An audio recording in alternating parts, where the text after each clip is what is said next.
कदीम जमाने में एक बादशाह था जो खुद को सच पर होने का दावा करता था। उसके दरबार में एक जादूगर था और वो बादशाह उस जादूगर के जरिए लोगों को धोखा देकर अपनी सल्तनत कायम रखता था। जब वो जादूगर बूढ़ा हो गया तो उसने महसूस किया कि उसकी मौत का वक्त करीब आ गया है। उसने बादशाह से कहा, ऐ बादशाह, मैं अब बूढ़ा हो गया हूं और मेरी मौत का वक्त आ पहुंचा है, इसलिए आप मेरे लिए एक होशियार लड़के का बंदोबस्त कर दें जिसे मैं ये जादू सिखा सकूं और जरूरत के वक्त वो आपके काम आ सके।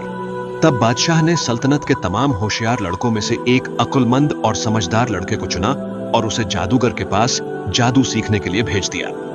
जादूगर उस लड़के को जादू सिखाने लगा। हर दिन लड़का जिस रास्ते से जादू सीखने जाता, उस रास्ते में एक दरवेश का आश्रम था। दरवेश वहां बैठकर इबादत करता था और लोगों को धार्मिक ज्ञान सिखाता था। लड़का हर दिन रास्ते में रुककर दरवेश की इबादत को देखता था। एक दिन लड़का दरवेश के पास गया और उसकी इजाजत लेकर उसकी मजलिस में बैठा। एक वक्त पर लड़के ने उस दरवेश से पूछा, आप कौन हैं और यहां क्या करते हैं? दरवेश ने कहा, मैं एक मजहबी आलिम हूं, एक धर्म गुरु हूं। मैं अजीम अल्लाह ताला की इबादत करता हूं और लोगों को उसी वाहिद खुदा अल्लाह रब्बुल आलमीन की तरफ बुलाता हूं। बालक ने ताज्जुब से पूछा, तो क्या इसका मतलब है कि आप बादशाह की इबादत करते हैं? तब दरवेश ने कहा, नहीं, बल्कि मैं उस बादशाह की इबादत करता हूं जो मेरा और तुम्हारा पालनहार है। दुनिया के तमाम इंसानों, जिन्नातों, जानवरों, परिंदों, मछलियों और दरख्तों का पालनहार है। वही अल्लाह सुब्हानहू ताला है। दरवेश की इस बात को सुनकर बालक हैरान रह गया और गौर से उसकी बातें सुनने लगा। इसके बाद जब भी बालक जादूगर के घर जाता तो रास्ते में दरवेश की कुटिया पर रुकता और उसके साथ कुछ वक्त बिताता। वह दरवेश से मजहबी इल्म हासिल करता, जिससे उसे जादूगर के पास पहुंचने में देर हो जाती और घर लौटने में भी। इस देर की वजह से उसे घर में और जादूगर दोनों से डांट सुननी पड़ती और कभी कभी मार भी खानी पड़ती। एक दिन बालक ने दरवेश को अपनी इस मुश्किल के बारे में बताया। तब दरवेश ने उसे एक हल सिखाया। उसने कहा, जब जादूगर तुमसे देर की वजह पूछे तो कहना कि घर का कोई काम था इसलिए देर हो गई, और जब मां पूछे तो कहना कि जादूगर ने देर से छुट्टी दी। इस तरह वह बालक एक तरफ जादू सीखने लगा और दूसरी तरफ मजहबी इल्म भी हासिल करने लगा। एक दिन अचानक उसके गांव में एक विशालकाय जानवर घुस आया। इस हिंसक जानवर के डर से पूरे गांव में दहशत फैल गई। जानवर सड़क के बीचों बीच जाकर बैठ गया, जिससे लोगों के आने जाने का रास्ता बंद हो गया। जानवर के खौफ से कोई भी सड़क के इस पार से उस पार नहीं जा पा रहा था। यह हाल देखकर बालक ने सोचा, अब एक अच्छा मौका आया है। अब यह परखने का समय है कि अल्लाह के नजदीक दरवेश का धर्म अधिक पसंदीदा है या जादूगर का धर्म। यह सोचकर बालक ने एक पत्थर उठाया और अल्लाह से दुआ की, ऐ मेरे पालनहार, अगर तेरे नजदीक जादूगर के धर्म की तुलना में दरवेश का धर्म अधिक प्रिय है तो इस पत्थर के वार से इस जानवर को मार दे ताकि लोग इसके नुकसान से बच सके। अल्लाह ताला की अपार मेहरबानी से जैसे ही बालक ने पत्थर फेंका, जानवर तुरंत मर गया और लोगों का रास्ता साफ हो गया। इस घटना के बाद बालक को यकीन हो गया कि दरवेश का धर्म ही सच्चा धर्म है। वह तुरंत दरवेश के पास दौड़ता हुआ गया और उसे पूरी घटना सुनाई। अल्लाह से डरने वाले दरवेश ने उसकी यह घटना सुनकर कहा, ऐ मेरे प्यारे बेटे, आज तुम मुझसे बेहतर हो गए हो। अल्लाह ताला ने तुम्हारी दुआ कबूल की है और तुमसे करामात चमत्कार जाहिर हुई है, इसलिए तुम मुझसे अफजल हो। फिर दरवेश ने बालक से कहा, ऐ बेटे, बहुत जल्द तुम्हें आजमाइश परीक्षा का सामना करना पड़ेगा, क्योंकि जो भी सच्चाई पर पूरी तरह चलता है उसे हर हाल में परीक्षा दी जाती है। इससे पहले भी जो लोग अल्लाह ताला की सच्चाई पर चले थे उन्हें कठिन आजमाइशों से गुजरना पड़ा था, और कयामत तक जो भी अल्लाह ताला की सच्चाई को अपनाएगा कि उसे भी परीक्षाओं से गुजरना पड़ेगा। इसलिए जब अल्लाह ताला तुम्हारी परीक्षा लें तो मेरी बात किसी को मत बताना और मेरे बारे में हर चीज को पूरी तरह गुप्त रखना। कुछ ही समय बाद बालक के करामात चमत्कार की बातें पूरे शहर में फैल गईं और लोग अपनी जरूरतों के लिए उसके पास आने लगे। बालक से और भी अजीबोगरीब करामात प्रकट होने लगी। उसकी दुआ की बरकत से पैदाइशी अंधे अपनी नजर वापस पाने लगे, कोढ़ कुष्ठ के मरीज ठीक होने लगे और तमाम बीमार लोग तंदुरुस्त हो गए।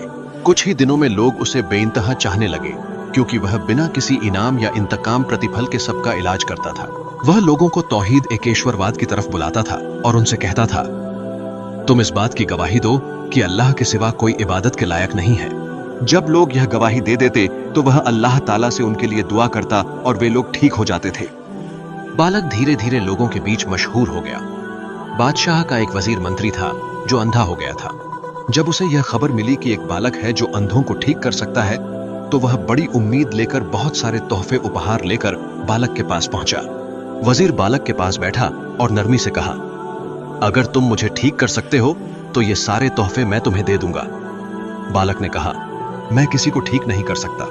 किसी को सेहत देने की ताकत मेरे पास नहीं है। सेहत और शिफा, स्वास्थ्य देने की ताकत सिर्फ अल्लाह के हाथ में है।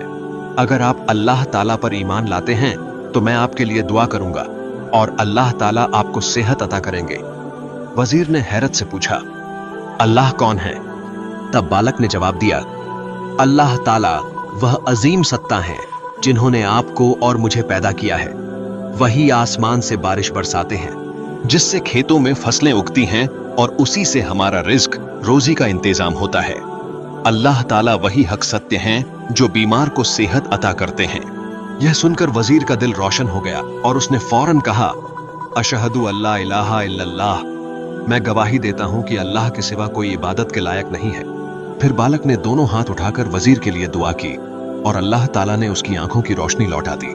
अगले दिन वजीर बादशाह के दरबार में पहुंचा और बादशाह के पास बैठ गया। बादशाह ने जब देखा कि उसकी दृष्टि लौट आई है तो हैरानी से पूछा, तुम्हारी नजर कैसे वापस आई?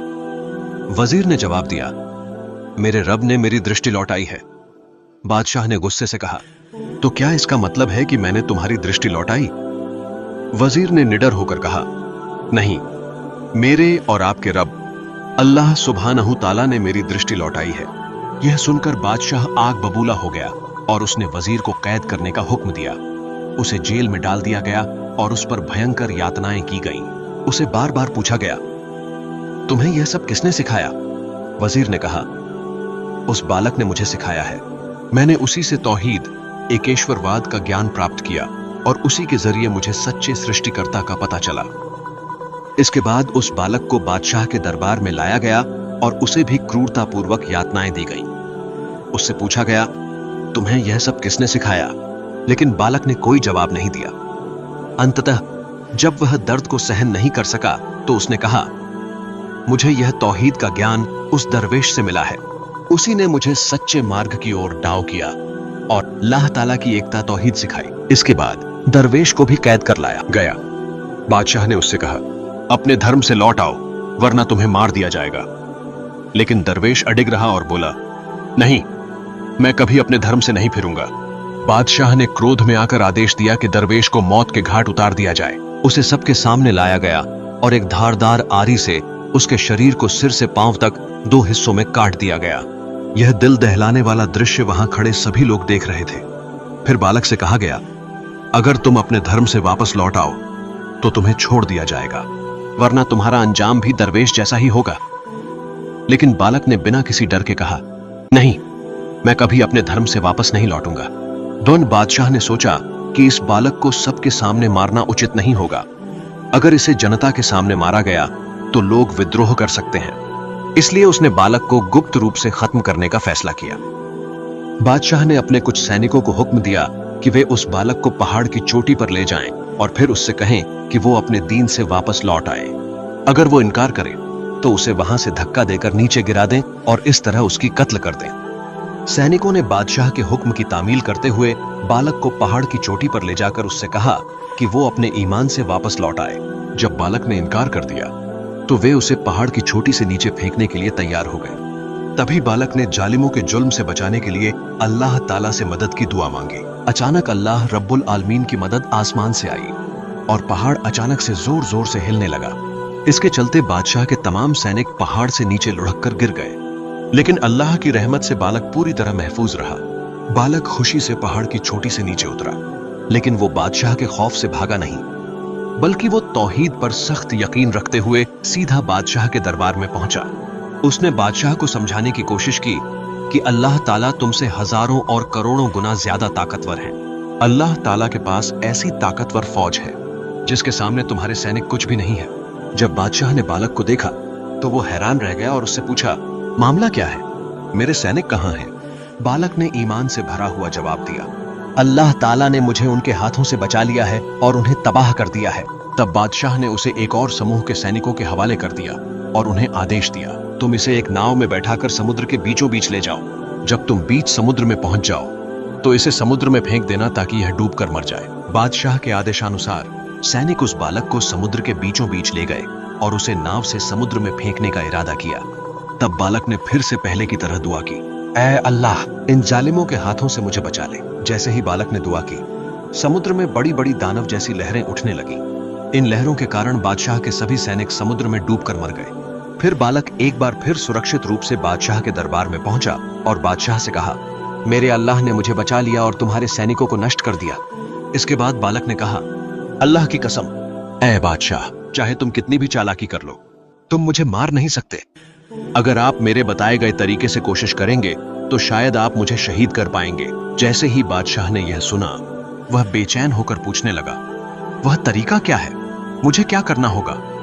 तब लड़का बोला, आप मुल्क के सभी लोगों को एक मैदान में इकट्ठा करेंगे और सबके सामने एक ऊंची जगह पर एक शूल, तीक्ष्ण वस्तु स्थापित करेंगे। मुझे उस शूल के साथ कसकर बांध देंगे। इसके बाद आप एक तीर लेंगे और जब आप उस तीर को मेरी तरफ फेंकेंगे तो यह कहेंगे, अल्लाह ताला के नाम पर तीर चला रहा हूं जो इस लड़के का पालनहार है। अगर वह तीर मेरे जिस्म में दाखिल होगा तभी मैं मरूंगा। शाह ने लड़के की बात के मुताबिक वैसा ही किया। उसने सभी लोगों को एक बड़े मैदान में इकट्ठा किया और सबके सामने एक ऊंचे मंच पर एक शूल स्थापित किया। मंच के ऊपर शूल के साथ लड़के को कसकर बांधा गया। तब बादशाह ने कहा, इस लड़के के पालनहार अल्लाह सुब्हानहू व ताला के नाम पर तीर चला रहा हूं, और तीर को लड़के की तरफ फेंक दिया। तीर जाकर लड़के के कान के नीचे लगा। उसने अपना हाथ कान के नीचे रखा और शहादत का रसास्वादन किया। मैदान में मौजूद सभी लोगों ने यह दृश्य देखा। पूरी कौम में एक नवजागरण शुरू हो गया और वे सब एक स्वर में चिल्ला उठे, हम इस लड़के के पालनहार अल्लाह ताला पर ईमान लाए। यह देखकर बादशाह और उसके दरबारी हैरान रह गए। उन्होंने बादशाह से कहा, आपने तो तौहीद एकेश्वरवाद का पैगाम रोकने के लिए इस लड़के को कत्ल किया था, लेकिन अब पूरी कौम तौहीद पर ईमान ले आई है। इस लड़के की शहादत के जरिए पूरी कौम जाग उठी है। अब आप क्या करेंगे? बादशाह ने यह सुनकर गुस्से में अपनी फौज को हुक्म दिया, हर सड़क पर, हर मोहल्ले में बड़े बड़े गड्ढे खोदो और उन गड्ढों में आग भड़काओ। जो भी तौहीद के रास्ते से वापस नहीं आएगा उसे उन आग के गड्ढों में फेंक दो। बादशाह के हुक्म के मुताबिक ऐसा ही किया गया। सभी लोगों को गिरफ्तार करके लाया गया और उनसे पूछा गया, क्या तुम अपने दीन से वापस आओगे या आग में कूदोगे? उन्होंने जवाब दिया, हम आग में कूदने के लिए तैयार हैं, लेकिन कभी भी अपने दीन से वापस नहीं लौटेंगे। इसके बाद एक एक करके सभी को आग में फेंक दिया गया। आखिर में एक औरत आग में कूदने में हिचकिचा रही थी, क्योंकि उसकी गोद में एक मासूम दूध पीता हुआ बच्चा था। अपनी ममता की वजह से वह रुक रही थी। तभी अचानक अल्लाह के हुक्म से उस बच्चे की जुबान खुल गई और वह अपनी मां से बोला, ऐ मेरी प्यारी मां, आप झिझक क्यों रही हैं? आप हक पर हैं, आप यकीनन हक पर हैं। सब्र और हिम्मत से इस आग में कूद पड़े, क्योंकि इस आग के पार ही जन्नत है। यह सुनकर उस औरत ने अपने बच्चे को गोद में लिया और आग में छलांग लगा दी। इस तरह अल्लाह ताला पर उनके अटूट ईमान और कुर्बानी की यह अजीम दास्तान तारीख के सफ़हों में सुनहरे हरूफ में दर्ज हो गई। इस वाक़े का तज़किरा कई अहादीस में मिलता है। खास तौर पर यह असहाबुल उखदूद यानी गड्ढे वालों की घटना के नाम से मशहूर है। यह मुस्लिम शरीफ की एक मशहूर हदीस का हिस्सा है। मुअज्जिज़ हाज़रीन, इस वाक़े में हम एक अहम बात देखते हैं कि तौहीद अल्लाह की वहदानियत पर ईमान लाने की वजह से एक पूरी कौम को बेरहमी से कत्ल कर दिया गया। अगर हम इस वाक़े को सिर्फ दुनियावी नजरिए से देखें तो हमें ऐसा लग सकता है कि ये लोग नाकाम हो गए क्योंकि उन्हें शहीद कर दिया गया। लेकिन अगर हम इसे आखिरत परलोक के नजरिए से देखें तो हम समझते हैं कि असल कामयाब वही हुए क्योंकि उन्होंने अपने ईमान पर कायम रहते हुए शहादत को कबूल किया, मगर तौहीद के अकीदे से पीछे नहीं हटे। उन्होंने अपनी जान देकर जन्नत को खरीद लिया। इसीलिए हमें हमेशा किसी भी वाक़े को सिर्फ दुनियावी नजरिए से नहीं देखना चाहिए, बल्कि उसे आखिरत की रोशनी में भी देखना चाहिए। अल्लाह ताला हमें इस वाक़े से इबरत हासिल करने की तौफीक अता फरमाए और इससे हमें फायदा पहुंचाए। आमीन।